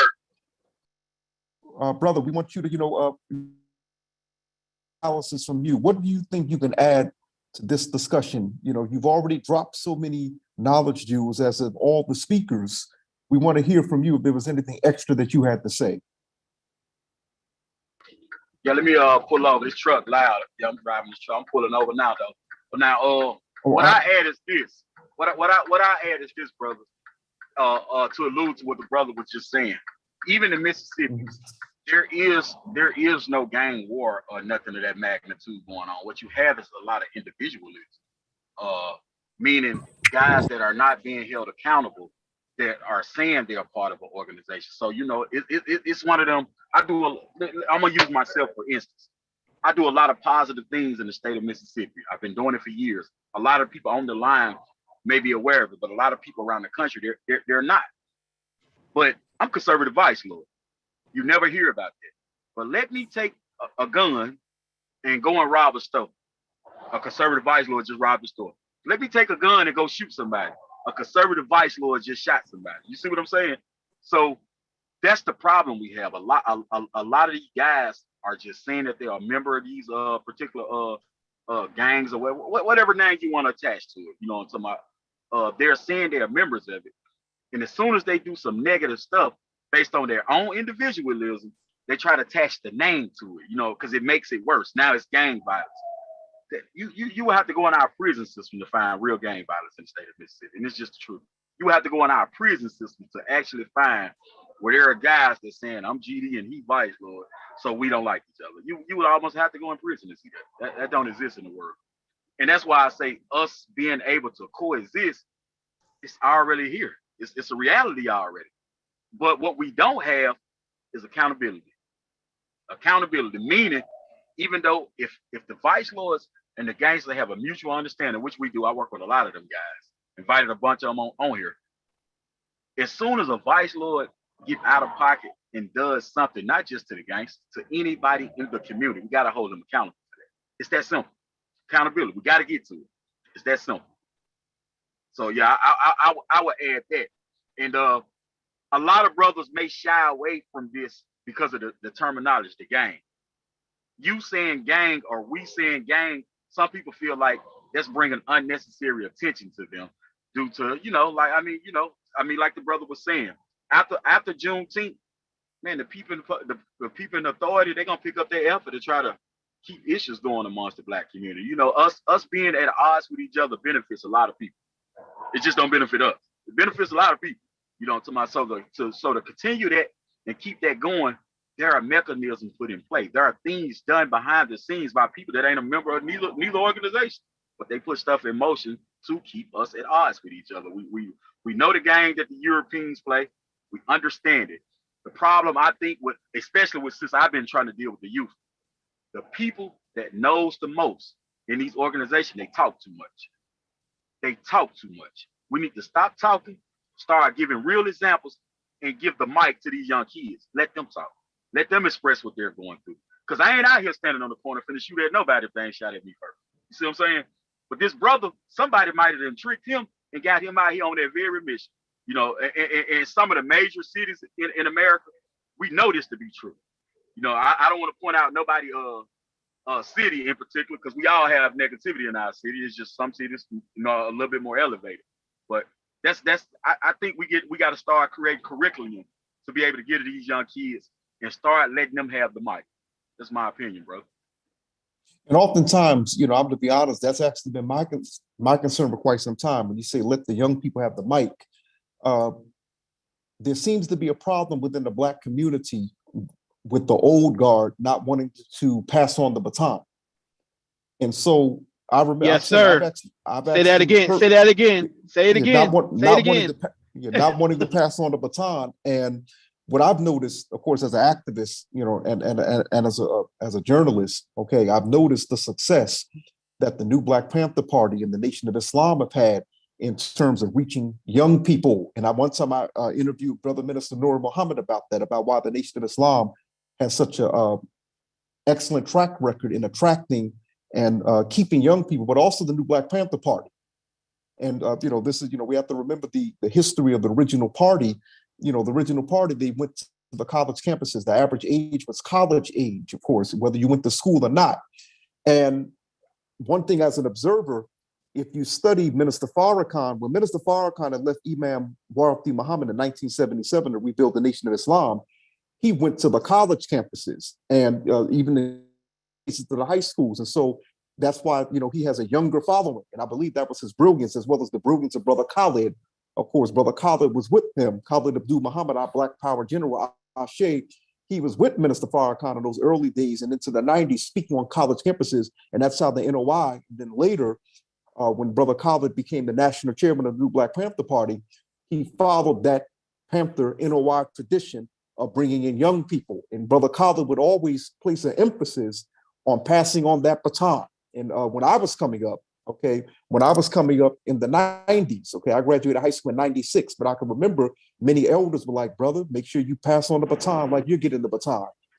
But I'm noticing that, but I'm glad you actually pointed that out, because we have a, within the Black community, whether it be the Black Miss Leadership class or whether it be some of our sincere leaders, they don't seem to want to fall back or sit down.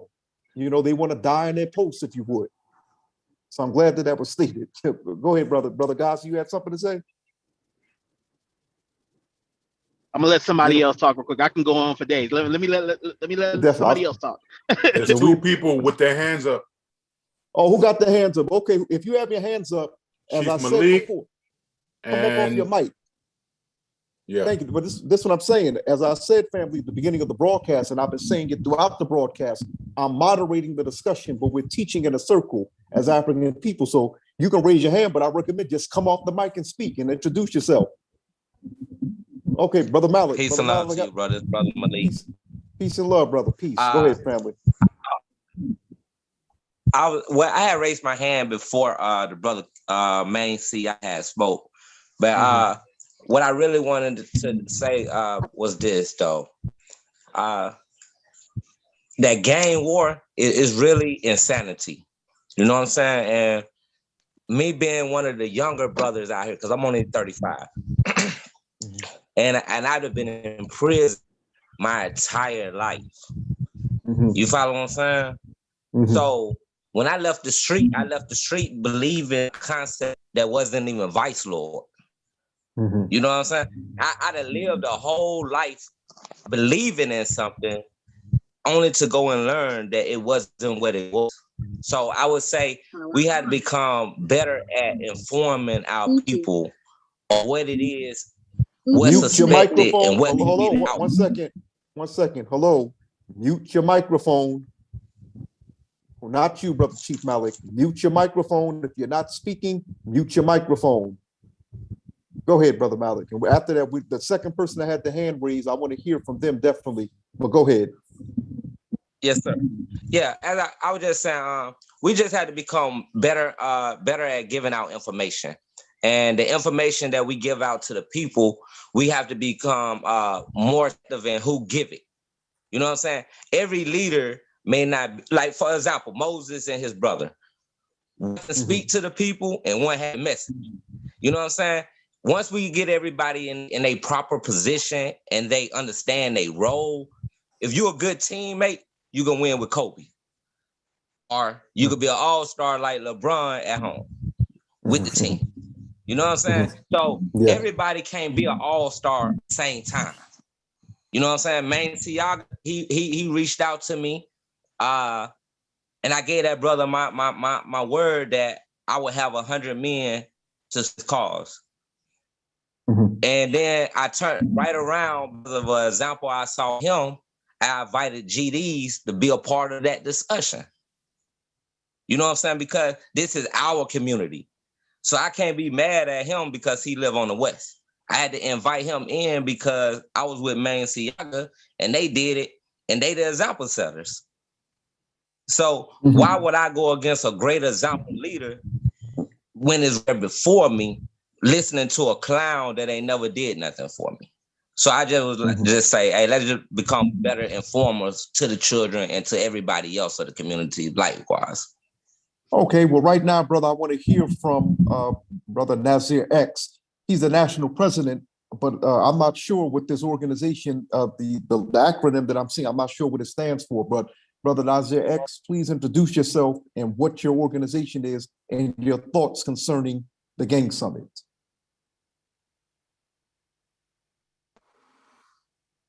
Can you hear me? Yes, we can hear you loud and clear. All right, most definitely. Peace and blessings, my beloved brothers, sisters. Assalamu alaikum, shalom, hotep. I'm Nazir X, the national president of Lion of Judah Armed Forces. I just wanted to touch topics on, what Brother Ghazi and User was saying concerning the gang culture and stuff, and brothers not being accepted. I do a lot of work within the community up here. We're in Minneapolis, Minnesota. And I do a lot of work up here in the community with the gangs as well. The Bloods, the Crips, the Vice Lords, and so much more. I speak with a lot of the brothers up here, giving them the breakdown on the rules and regulations and code of conduct when it comes to the Black liberation. And one thing I want to touch on is this, is that, there's never, we should never stop brothers who's gang affiliated from being able to join, to be able to change their lives, basically. Join any organization that's actually trying to make a change within the community. We should never take that away from them. One thing that I see, though, because I always look at the good and bad on everything. One thing that I see is this, is that you have certain brothers who may want to join, but at the same time, they don't want to follow after the rules and regulations and code of conduct, and they don't want to make change within the lifestyle. And the reason why I say that is this, is because we have to always remember the foundation of the original Black Panther Party, Marcus Garvey, and we can go further than that, but just anybody who considered themselves as revolutionaries, there was a code of conduct that they stood on.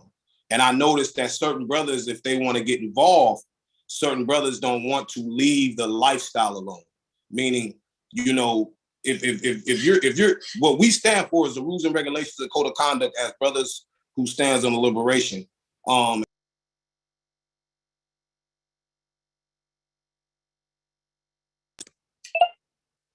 Somebody muted me. But if any of the brothers is fighting for the liberation, we must understand that the code of conduct and the rules and regulations that we stand on, which is not to be out here murdering your brothers, not to be out here murdering children, not to be partaking after any lawlessness on the level that's being detrimental towards the community as a whole.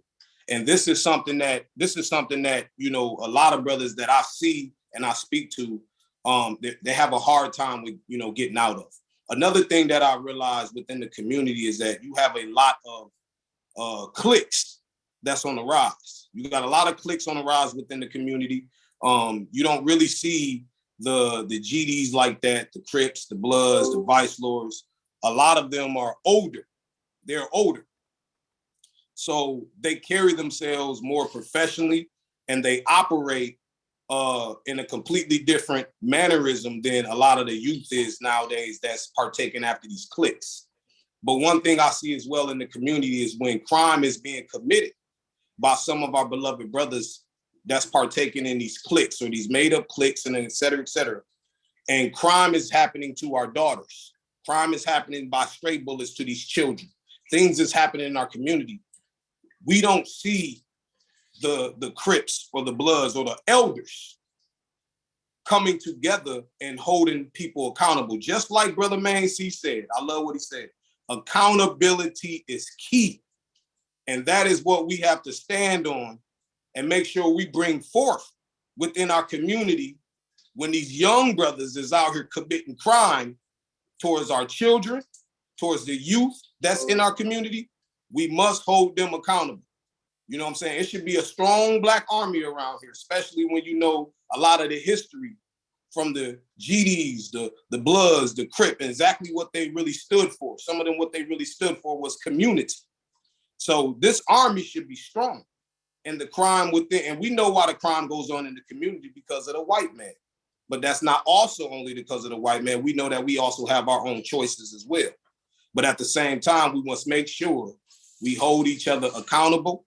And when brothers choose to join the revolution, being a revolutionary, fighting in the revolution, they must make sure to follow and obey the rules, regulations, and the code of conducts as well.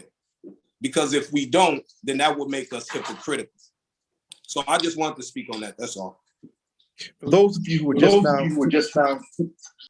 just now tuning in, I'm Dashan Farad. Tonight we're discussing the National Gang Summit that is scheduled to take place during Juneteenth weekend. It's part of the Juneteenth National Black Unity Convention, which is set to take place in Jackson, Mississippi from June 17th through the 19th. It's being sponsored by the New Black Panther Party, Anubis, Black Liberation Movement, the Elmer Geronimo Pratt Gun Club, the Huey P. Newton Gun Club, the Mississippi On the Move organization, and Youth Against Gang Activity, as well as others.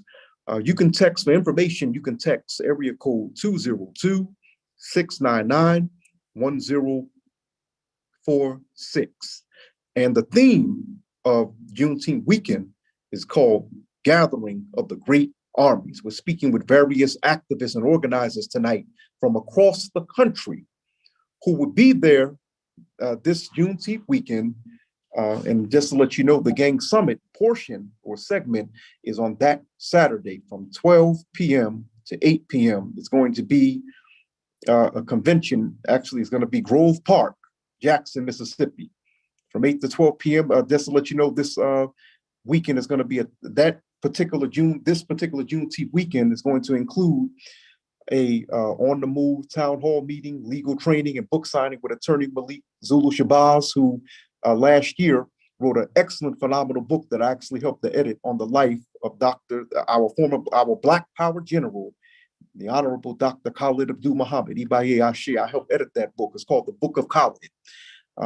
The Saturday that's going to be Friday, June 17th. The 18th Saturday, as I said, is the Gang Summit. You'll be receiving national self-defense training. And then on Sunday, it'll be a mass assembly. It's going to be a community Black Holocaust, Ma'afa Remembrance Festival in Natchez, Mississippi, the Devil's Punch Bowl. Family, so let's get back to our discussion.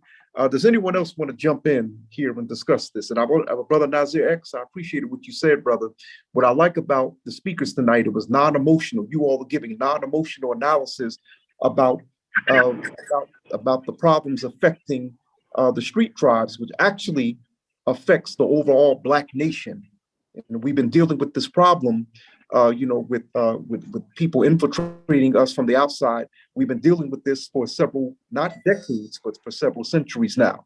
And I recommend that we read the book by Dr. Chancellor Williams called The Destruction of Black Civilization. Once again, by Dr. Chancellor Williams, The Destruction of Black Civilization. Pardon me, something that popped up on my screen.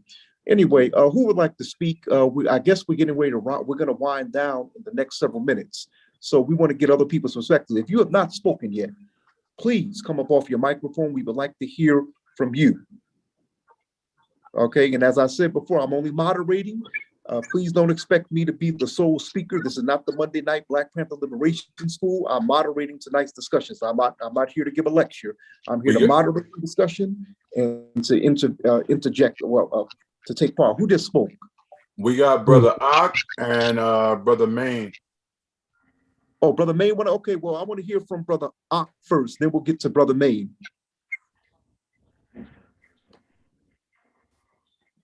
Black Power, Brother Ock. Yeah, can you hear me? Okay. Yes, I can hear you now, Brother Aki. Go ahead. Yeah. Peace and love to you, brothers and sisters, if y'all are. Yeah, I was just really touching on as well, man. It's it's pretty much those that are aware, have eyes to see, know that it's pretty much the same thing abroad when it comes to the issues and problems.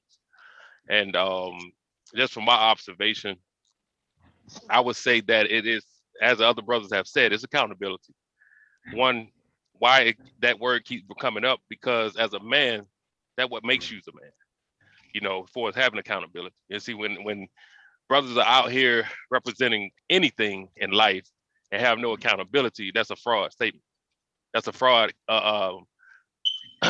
representation. And so that's where everything falls in place when it comes to the street tribes, organizations, any type of leadership, any type of partnership, affiliation, or representation. So with that being said, it's really boiling down to the point of an issue amongst the black man, where a lot of the teachings coming from false and imperfect leadership, foul leadership, manipulative leadership, those that are in place that's supposed to be leading the young lions the right direction, those that have the ability and know the truth, have the knowledge, that has the literature, you see what I'm saying, to give brothers the rightful teachings, the rightful knowledge, and to give brothers that rightful structure. Once one become powerful and gain some type of status or position, they lose grabs, that fire, that urge to do it the right way, to do it as they first started. They lose. A lot of people lose that sight and get blinded by power. They get blinded by the ability to be able to be in position. And now what has been passed on throughout generations through the black man now comes to use our own brother, use our own children to become manipulative tools to feed some type of personal agenda. So with that, it comes to the fact that the communities that we have, that brothers that have this type of platform, that have these followers of younger men that are able to be whatever that person in leadership can mold them to be, it becomes to be a tainted situation. And that's what I'm seeing abroad throughout the country. You know what I'm saying? Throughout Mississippi, throughout Chicago, they're both places are home for me. So, and I've seen this in both areas. Now, not just talking about on the streets, but I'm talking about in the political realm and in the spiritual realm. You see what I'm saying? Different with religious realm, in different areas have I seen this, and it's become a universal part of it, where it's not so much of the organizations, it's a people problem. Okay, so I want to bring back on Brother Minister Justice. Well, and I wanted to hold on. I wanted to mention again, family, once again, since we're doing it as, like I said, a discussion, you don't, just come on at any time. If you want to add to the discussion, just unmute your microphone and say, can I interject? Can I say something? That's how that goes, Black Power. Power. Can you hear me, brother? Loud and clear. Loud and clear, brother. I can hear you. Okay. I will be in Jackson, Mississippi this Tuesday. I'm gonna be doing a lot of groundwork promoting this Black National Summit and people. So I'm asking anybody that's on this call or whatever to come join me next week. I will keep y'all posted on the time and date where I'm gonna be at when I get to Jackson next week. I would like for some of y'all to come out and, just help me spread the word in that city, in that capital of Mississippi. That's just, brother, I just want to get some support from the community of Jackson, Mississippi, next week. And then we also having a news conference around noon on the 9th. So, like I say, anybody that's available or able to come, I would like to have y'all support Black Power. Greetings, family. Black Power, Black Love. This is Taylor Made out of Jackson. I'd like to say to each and every last one of you, salute. Hold on, brother. You got to do me a favor, brother. You kind of sound a little muffled, brother. You sounded like blah, blah, blah, blah, blah. You know, you got to, if you could adjust your microphone or speak a little well, but you sound muffled. Do y'all hear me now? Yes, we can hear you now, definitely. Okay, greetings. Once again, I'm Taylor Made, one of the that's here in Jackson, Mississippi. Also the member of the New Black Panther Party. I want to say salute to each and every last one of y'all for stepping up to this wonderful event. It's the start of a new beginning.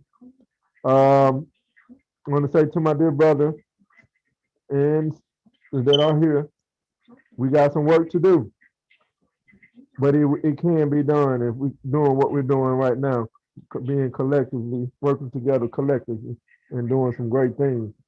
To my brother that's going to be here Tuesday, be also on the ground. I'm here if you need me, anything. Also, we'll have if you're going to be here Wednesday, we're going to go on to the radio station as well if you want to do that. And that'll be something that we can later talk about. I want to say salute to each and everybody. And I'm on board with what everybody's saying. We got to hold these young guys of accountability, responsible for what they're doing. And if we see them heading in the wrong direction, we got to be the ones to step up and say, hey, brothers and sisters, this is not it. So I want to say salute to each and everybody. I'm not going to speak long because I'm long-winded and I get very, I love what is taking place. Pastor Phil. Thank you very much for your comments. Of course, this taking place, it looks like the summit is gaining momentum, excuse me. When anyone else care to make any valid points? Yes, Black Power, this is Sister Chuma. I just wanted to say something real quick. Actually, I had a few points I wanted to hit on. One, I kind of wanted to veggie back a few conversations ago about how we're not passing the baton. And really, to be honest, it's our generation that dropped the ball and the baton. When we're actually the children of the self-destruction movement. You know what I'm saying? We was rocking self-destruction growing up, but yet it's our children that really don't even understand that concept because we didn't teach it to them. Now, as a community and culture of melanated families, we dropped the ball all around in my generation because that's when it kind of went from being a village, raising a child to we're going in this house, stay in this household. You know what I'm saying? So we didn't have the availability to really depend on each other as neighbors, as family, or, anything else. So let's get to the foundation of why a lot of us joined these organizations was for the family orientation. You know what I'm saying? When I was GD, we was family. We was just straight family. We spent the night with each other. We hung out. We fed each other. It was that loyalty and it was that love and it was that understanding. It was that knowledge. It was that wisdom. It was all those things that we had to practice every day. Now, this is the key. As elders, and I do consider myself an elder, even though I'm young, you know what I'm saying, or I still feel young, but we're not leading by example either.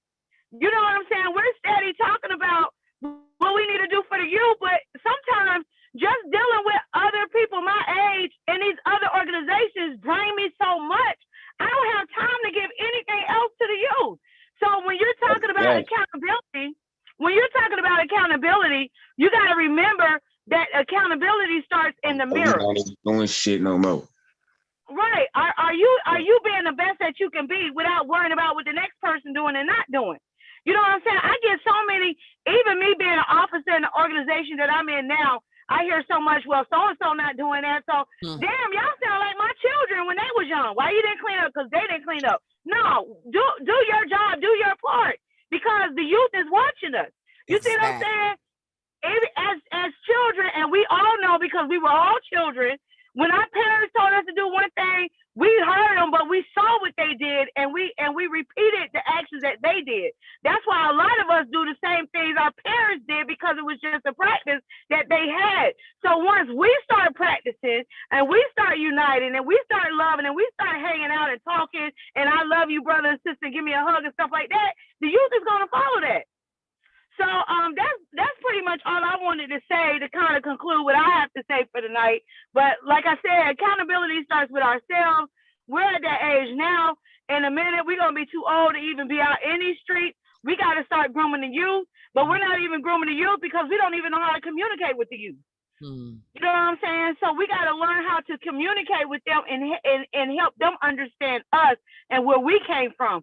Because when we were street driving, it was completely different. We had loyalty. I was just telling the brother the other day, the most love, loyalty, respect that I had when I was a teenager in GD, like we was more organized then as youth than we are now as adults. And then we're teaching the new youth. You see what I'm saying? So whenever the break came with us, we need to figure that out and correct it so we can move forward. Sis, I definitely have to get your number. I'm going to definitely inbox you so we can stay connected, because you are not that far from me. So we are going to definitely connect. Yes, ma'am. Got you. Okay, family, for those of you just now tuning in, just to give you once again the information, the Juneteenth National Black Unity Convention will be taking place in Jackson and Natchez, Mississippi from June 17th to June 19th. The segment that we're focusing on tonight is the Gang Summit, which will be that Saturday. That will be in Grove Park, Jackson, Mississippi from 12 p.m. to 8 p.m. Of course, the event will be live streamed and it's going to be on Eastern Time. This event is being sponsored by the New Black Panther Party for Self-Defense, by the Anubis Group, the Black Liberation Movement, the Elmer Geronimo Pratt Gun Club, the Huey P. Newton Gun Club, the Mississippi on the Move, as well as Youth Against Gang Activity, otherwise known as YAGA. It's supported by more than 100 Black organizations. If you want to get further information, you can text area code 202-699-1046. That is 202-699-1046. You can also go to egpgunClub.com, also BlackPantherMovement.org to get further information. Tonight, we've been speaking with organizers. We've been speaking with organizers of the event. Of course, and we are I should say, organizers from across the country. We thank you very much for joining us. Actually, we're not finished yet. We're going to go off in less than 5 minutes. We're going to go off the air. But I want to ask the organizers, Brother Minister Justice, or anyone, if they want to give us any final thoughts, final analysis, etc. Now, once we start doing what we say we're going to do, we got to stay on top of that, like every day, every day, all day. We can't Hey, Brother Deshaun. Go ahead, Brother Mintu, Black Power. Black Power, we have some grace time to it if you need it, okay? Okay, no, that's good, brother. I actually have to, where I'm at here, brother, this area, the chairman said that we can end at 9, brother. They're about to close this building at that time. So I'm not able to have any grace time. Okay, no, I mean, it's just like 10 minutes or so, but it's fine. No, brother, I've got 10 minutes. I'll be out at 9, brother, before they start, Okay, continue. Anyway, I appreciate it. Brother Mintu helping us with the graphics. Brother Mintu is the tech man.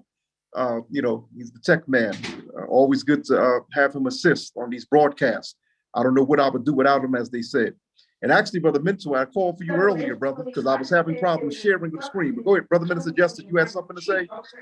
Like I say, I just, looking forward to the support from, what I'm saying, from the different tribes and the community, etc. Like I say, Juneteenth weekend, I'm hoping to make new history in the making. I'm saying, just this event right here, I want it to be something like it wasn't never happened before. Other than that, that's all I have to say, brother. Black power. Black power. Anyone else? Yes, And sir. I This go ahead, Brother Main beloved. C. Yes, sir. Nah, I wanted to end with this. Because on these calls, a lot of times we understand that we need to continue after the fact. We need to keep doing the work in order to make it go. But I'm gonna say this. I don't agree with that. And the reason I don't agree with that is this. We need to get going now. You see what I'm saying? I'm not waiting on no event. We need to get going now. That's how far we are behind in the black community. We all understand that this has to be done. I don't have to wait on Juneteenth to do this business. I don't have You to know, wait. Juneteenth may never come. We need to get on the brother, business now. brother Main C, you know, you reminded me of something that our brother Professor Griff always says, that I can revolution is agree. not an event, it's a process. Yes, sir. Yes, sir. The event come and go. Yeah, it come and go. Definitely. Nobody remember that. And And we then find remember, of ourselves course, doing it. we have to remember another one of our mortal ancestors, Kwame Ture, Ibaye Ashe. You always say, organize, organize, organize. He said either join an organization or start one. But he said we got to, you know, constantly mass organizing. Yes, sir. That's the spirit of Mississippi right there. Okay, we're getting ready to wind down in these last 2 to 3 minutes. Would anyone else like to say anything? I'd like to say Yeah. something real quick. Go ahead now. Go ahead now. Real quick. These kids, the youth is right now programmed to act savage and to do what they're doing right now. I say a lot by white supremacy and through the music and through everything to that nature, to act savage and to act the way they're acting. I just think we need to reprogram their brains. And it takes us to do it. We have to reprogram their brains in order to act better. And that's just because they're so they think it's fun. They think it's a trend. They don't have to do this. It's not like the 90s and the 80s. In the year 2000, these 2000 kids are doing this stuff out of fun and trending because they're influenced by this. So it's a different type of beast y'all guys are messing with that we're messing with, you know? So we have to get out here, touch these kids, not touch these kids. Got to get out here, talk to these kids and, you know, reprogram their brains. And that's where it starts as the reprogramming. Exactly. And I totally agree. And you're absolutely right. And be bold and don't be afraid of them, because at the end, they're not scared of nothing. But you got to definitely let them know that you are definitely, you know, because they want to be heard. And they want to be heard. And they, you know, they have been robbed of so much.